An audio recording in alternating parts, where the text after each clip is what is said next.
जी के द्वारा ललित मोहिनी देव जी को 8 बातों की आज्ञा प्रदान की है। पहला है प्रसाद की प्रतीति, दूसरा है रजसों भाव, तीसरा है कंठी तिलक सो भाव। देखो, जिसके गले में कंठी है, मस्तक पर ऊर्ध्वपुंड तिलक लगा है, यह कंठी तिलक, कंठी की तो यहाँ तक महिमा है कि तुलसी की कंठी पहरे हुए यदि शरीर की मृत्यु हो जाती है तो भी उसे सद्गति प्राप्त होती है। मरने के बाद भी दिव्य लोक में भी, धाम में भी, वैकुंठ में, साकेत में, गोलोक में, वृंदावन में तुलसी की कंठी सब धारण करते हैं। तो गले में तुलसी और कंठी धारण करने से क्या होता है? जैसा हम भेष बनाते हैं उसी के आधार पर हमारा सूक्ष्म शरीर तैयार होता है और उसके बाद जो कारण शरीर, दिव्य शरीर प्राप्त होता है, उपासना देह, पार्षद देह,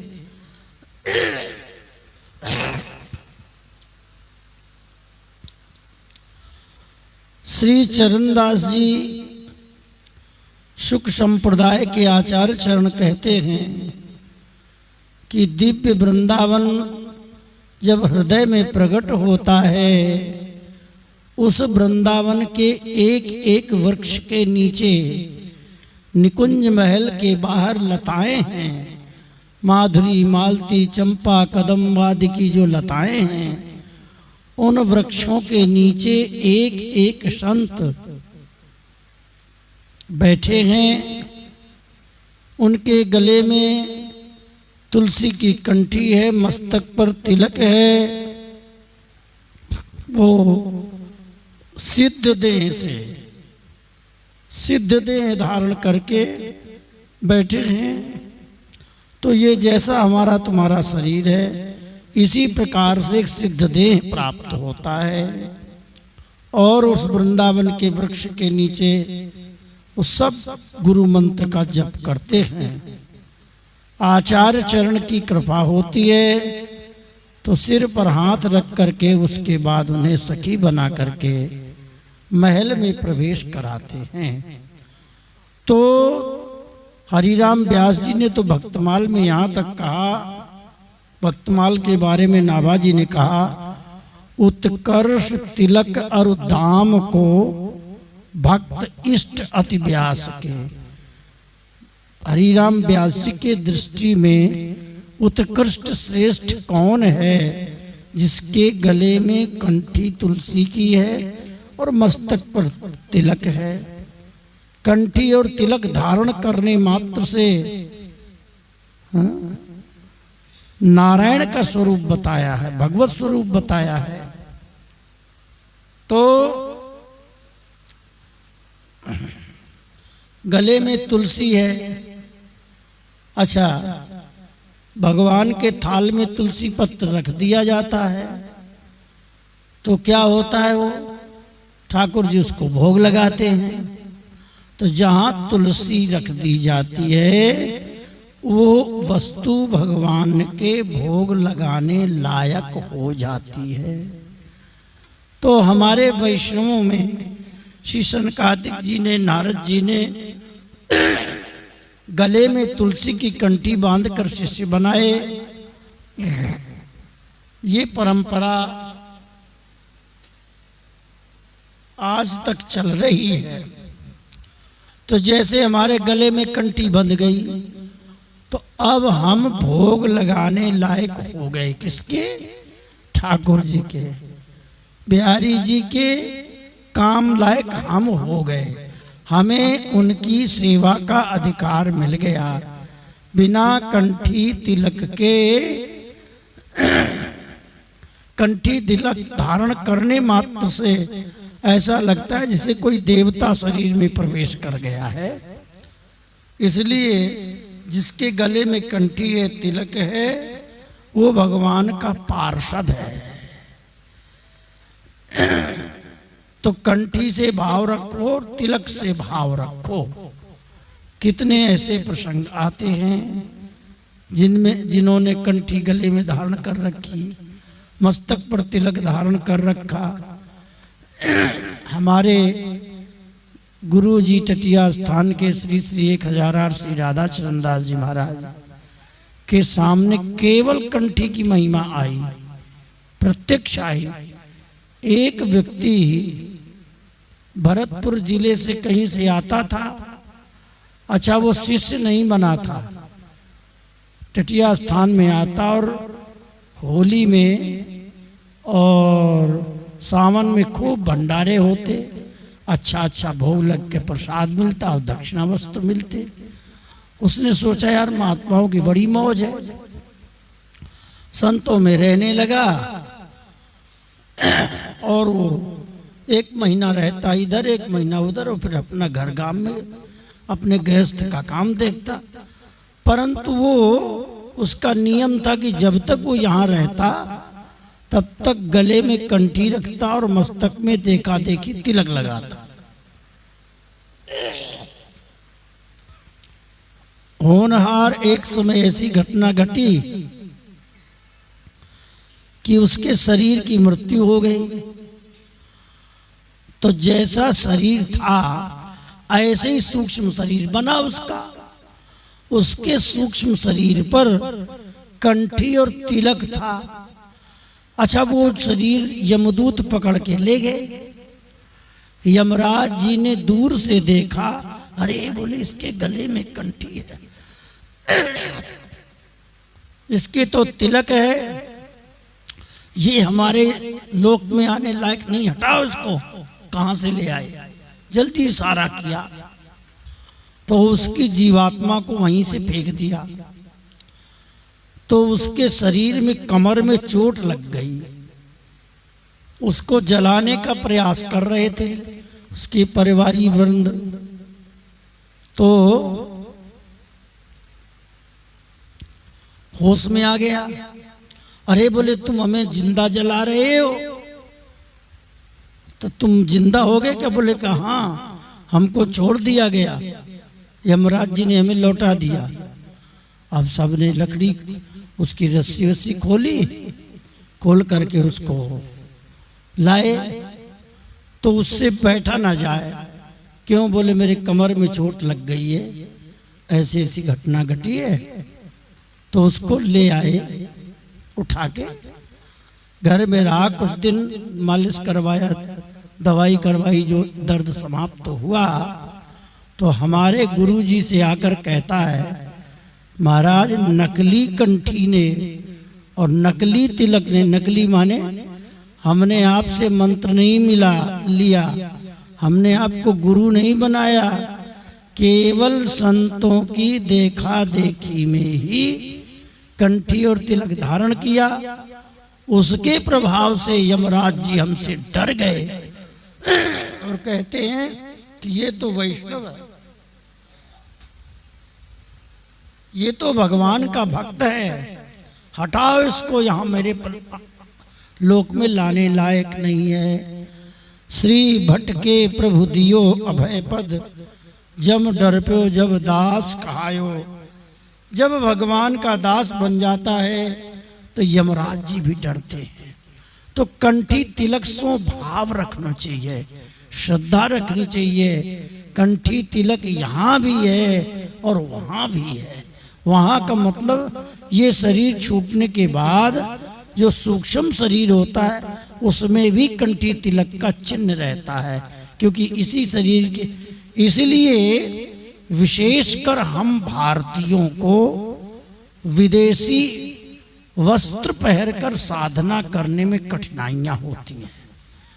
इसलिए पैंट बुशर्ट आदि पहन करके हम लोग साधना करते हैं तो उसी प्रकार का सूक्ष्म देह बनता है। देखो कैसी विचित्र विडंबना है, आज हम लोग पाश्चात्य सभ्यता को स्वीकार करते हैं और हम लोगों की सभ्यता को पाश्चात्य सभ्यता वाले स्वीकार कर रहे हैं। कैसे कंठी तिलक और धोती पहन कर, कुर्ता पहन कर के नृत्य करते हैं अंग्रेज लोग। हम लोगों को एक शर्म आनी चाहिए, हम लोगों को भी धोती कुर्ता और भारतीय भेष धारण करना चाहिए। इस भेष की बहुत कीमत है, ऐसी बात नहीं है। तो इस प्रकार कंठी तिलक से भाव रखना चाहिए। चारज लक्षदा भई प्रचुर महिमा भगति, को मालाधारी मृतक बह्यो सरिता में आयो। भक्तमाल में श्री नाभाजी कहते हैं, एक लालाचार्य जी महाराज रामानुज संप्रदाय के शिष्य थे, परंपरा के रामानुज परंपरा के रामानुजाचार्य जी के ही शिष्य थे। रामानुजाचार्य जी ने उनको कहा कि कंठी तिलक से भाव रखना, जो तिलक वाले कंठी वाले हों उनको भगवान के समान, हमारे समान समझना, अपना भाई के समान समझना। ठीक है गुरुजी, गुरुदेव की आज्ञा से जो भी कंठी तिलक वाले उनको दिखाई देते उनको भाई के समान अपने घर में लाते, उनको भोजन कराते, प्रसाद खिलाते, सम्मान करते और विदा करते। एक समय की बात है, कोई कंठी तिलक धारण किए हुए मुर्दा राम नामी दुपट्टा गले में पड़ा और नदी में बहा चला जा रहा था। लालाचार्य जी की गृहिणी से पड़ोसिन ने मजाक कर दिया, ये तेरा देवर जा रहा है। वो अपने पति से झगड़ा करती है कि आप ऐसा कर्म करते हो, हमारी मजाक उड़ती है, जिस कंठी तिलक वाले को देखो लेके आ जाते हो। तो अरे वो कहाँ है? वो नदी में किनारे उस मुर्दे को करके आई थी। लालाचार्य जी गए, उस मुर्दे को ला करके पुनः श्रृंगारित करके, तिलक लगा करके, तुलसी की मालाएं डाल करके विमान सजाया और गांव में फेरी करी, कीर्तन करते हुए उसके शरीर का दाह कृत्य जो कियो, न्योति सब बंधु बुलायो। अच्छा, दाह के बाद 13वां दिन होता है ना क्रियाकर्म का, तो उसमें 13वें दिन जब संस्कार हुआ, उसके एक दिन पहले निमंत्रण दिया ब्राह्मणों को। गांव के सारे ब्राह्मणों ने स्वीकार किया, लेकिन रात भर में मालूम हुआ कि ये तो पता नहीं किस जाति का व्यक्ति था। उसको ला करके भाई मान करके उसके नाम का भंडारा कर रहा है। ब्राह्मणों ने पंचायत बैठा कर नहीं कर दिया, कोई नहीं आया। लालाचार्य जी गुरु जी से कहे, महाराज कोई भोजन करने, प्रसाद पाने नहीं आया कोई। अच्छा, तो भगवान ने, रामानुजाचार्य जी ने आकाश की तरफ देखा, हे वैकुंठनाथ, आपके यहाँ अपने पार्षदों को भेजो कि आपका भोजन, आपका प्रसाद रखा है, भोग लगा हुआ। श्री वैकुंठ नारायण ने अपने पार्षदों को भेजा। अनंत अनंत पार्षद विमान में बैठ करके और पृथ्वी मंडल में आए और गांव के बाहर खेतों में अचानक प्रकट हो गए।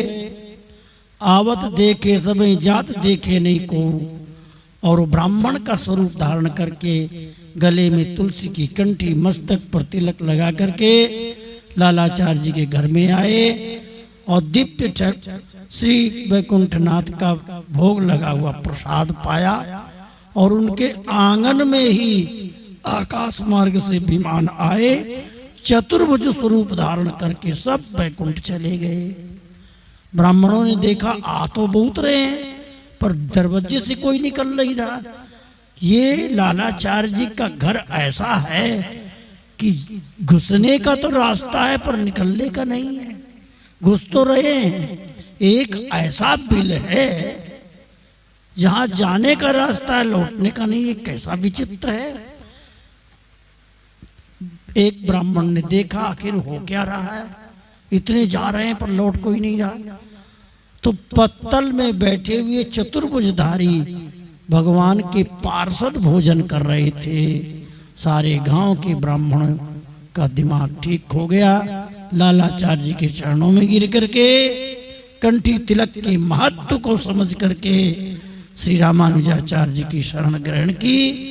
देखो, कंठी तिलक में भाव रखने मात्र से और साक्षात पार्षदों का दर्शन किया, पार्षदों ने भोजन किया और उनके संग का रंग गांव के ब्राह्मणों को भी लगा। ऐसा कंठी तिलक में भाव रखने से बड़े बड़े चमत्कार होते हैं, आज भी होते हैं। बिना कंठी तिलक के तो भगवान को भोग भी नहीं लगाया जाता। वैष्णवों में नियम है, कंठी गले में नहीं है और तिलक नहीं है तो ठाकुर जी का भोग नहीं लगा सकते, मंदिर में प्रवेश नहीं कर सकते। संतों का, वैष्णवों का तो यहाँ तक नियम होता है, जिसके गले में कंठी तिलक नहीं उसके हाथ से जल प्रसाद भोजन भी नहीं पाते। तो ये सब नियम इसीलिए बनाए गए हैं, इनका भी कोई आध्यात्मिक एक विशेष रहस्य होता है, इसलिए कंठी तिलक में भाव रखना चाहिए। ये बात श्री ललित किशोरी देव जी मोहनीदास जी को कहते हैं।